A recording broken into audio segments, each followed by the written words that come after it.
আজ পশ্চিমবঙ্গ বিধানসভায় অর্থবর্ষ 2025-26 পূর্ণাঙ্গ বাজেট প্লেস হবে।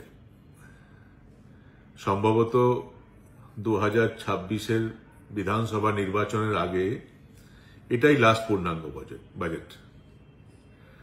আসানসোলবাসী হিসাবে, আসানসোলের প্রাক্তন মেয়র হিসাবে, আসানসোলের এক নাগরিক হিসাবে আমরা দাবি করছি যে এই বাজেটে আসানসোলের মানুষের দীর্ঘদিনের যে দাবি, যে আসানসোল শহরের জন্য একটা কম্প্রিহেন্সিভ মাস্টার প্ল্যান। আসানসোল শহর বলতে আসানসোল, বার্নপুর, বারাবণী, কুলটি, জামুরিয়া, পাণ্ডবেশ্বর, রানীগঞ্জ, পুরো আসানসোল সাব ডিভিশনটাকে আমরা মিন করছি।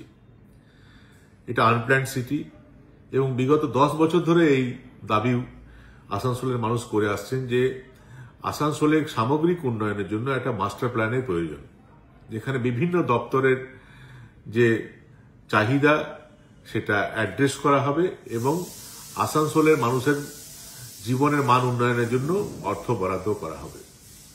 তার সঙ্গে সঙ্গে রানীগঞ্জ, জামুরিয়া, পাণ্ডবেশ্বর, লাউদোয়া, অন্ডাল এই কয়েকটা ব্লককে নিয়ে একটা রানীগঞ্জ সাব ডিভিশনের দাবিও অনেক দিনের।